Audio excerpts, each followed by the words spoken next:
ஸ்ரீ பிரகதீஸ்வர மாஹாத்மியம் 28ஆம் அத்தியாயம். காலகாலன் குணவதி என்பவளை திருமணம் செய்து கொண்டு ஆட்சி செய்தான். தனது முன்னோர்களைப் போலவே சிவத்தொண்டுகள் பல செய்தான். இவன் எழுப்பிய ஆலயங்களில் பந்தளை, நல்லூர், கஞ்சனூர், ஸ்ரீவாஞ்சியம், திருவீழிமிழலை, திருப்பனந்தாள் முதலியவை குறிப்பிடத்தக்கவை. திருப்பனந்தாளில் சிவலிங்கம் குனிந்த நிலையில் காணப்பட்டது. முன்பு இந்த லிங்கம் நிமிர்ந்து இருந்ததாகவும் பின்பு குனிந்து காணப்பட்டதாகவும் இதனால் இது பூஜைக்கு உரிய சிறப்பு எய்தவில்லை என்று அர்ச்சகர்கள் கூறினர். இதற்கு காரணம், ஒரு சமயம் சிவாச்சாரிய குலத்தில் தோன்றிய பிரம்மச்சாரி சிறுவனை 10 தினங்கள் அர்ச்சனை செய்ய அனுப்பினர். அச்சிறுவன் ஒரு கைம்பெண்ணின் செல்வன். அவன் ஆலயத்தினுள் சென்று இறைவனை கண்டான். லிங்க பெருமானின் மூர்த்தம் நெடிதுயர்ந்து காணப்பட்டது.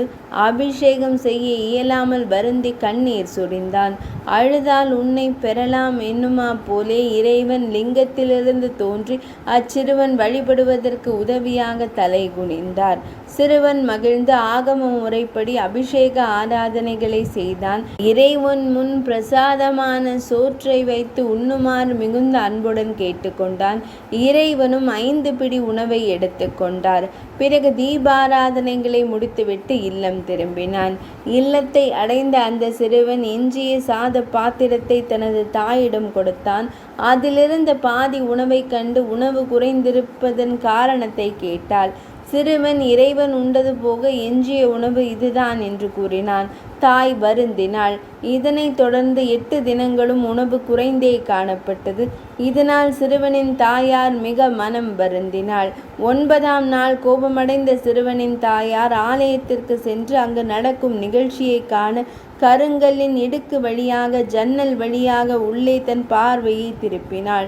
அப்போது இறைவன் குனிந்து கொண்டு சிறுவனின் முன் உணவு உட்கொள்வதைக் கண்டு ஆஹா ஆஹா என்று கூச்சலிட்டாள். இந்த கூச்சலை கேட்டதும் குனிந்த நிலையிலே இறைவன் லிங்கத்தில் மறைந்தருளினார். சிறுவன் வருந்தினான். அன்று தொடங்கி இறைவன் குனிந்த நிலையில் இருந்தார். இதனை கண்ட காலகால சோழ மன்னன் லிங்க பெருமானை நிமிர்ந்த நிலை இருத்த வேண்டும் என்று விரும்பினான். கயிறை பிணிந்து ஆள்களை கொண்டு இழுக்கச் செய்தான். கயிறு அருந்து ஆள்கள் கீழே விழுந்தனர். சிலர் இறந்தனர், பலர் மூர்ச்சை அடைந்தனர். ஆயின் லிங்கத்தை நிமிர்த்த இயலவில்லை. அப்பொழுது அசரீரி எழுந்தது. மன்னா, உனது கழுத்தில் கயிறின் ஒரு பகுதியை கட்டி கொண்டும் அக்கயிறின் மற்ற பகுதியை லிங்கத்தில் கட்டி கொண்டும் இழுப்பாயாக. அப்போது உனது எண்ணம் ஈடேறும் என்று ஒலித்தது. இதனை கேட்ட காலகால சோழன் நீராடி ருத்ராட்சம் அணிந்து தனது மனைவியுடன் ஆலயம் சென்று இறைவனை வழிபட்டான். கயிறை லிங்கத்தின் மீது பிணைத்தும் தனது கழுத்தில் பிணைத்து கொண்டும் இழுத்தான் மன்னன். மன்னனின் கழுத்திலிருந்து உதிரம் சொரிந்தது. அமைச்சர்களும் மக்களும் மன்னன் துன்பப்படுவதைக் கண்டு வருந்தினர். மன்னனுடைய பக்தியை கண்டு புகழ்ந்தனர். இறைவனிடம் தங்களது மன்னனை காப்பாற்றும்படி வேண்டினர். உடன் லிங்கத்திலிருந்து இறைவன் தோன்றினார். முன்போல் லிங்கம் நிமிர்ந்த நிலையாயிற்று.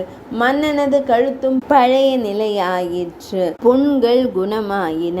தனது துணைவியுடன் இறைவனை பணிந்தான் மன்னன் காலகால சோழன். மன்னா, உனது பக்தியை மெச்சினேன். உனது புகழ் சோழ மன்னர்களின் புகழாகிய கடலில் சந்திரனைப் போல் என்றும் பிரகாசிக்கும்.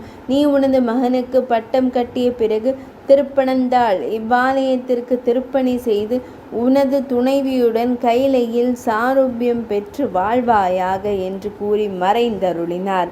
அதன்படி மன்னன் தனது மகனுக்கு பட்டம் கட்டி ஆலய திருப்பணியை செய்து கைலையை அடைந்தார். 28ஆம் அத்தியாயம் நிறைவடைந்தது.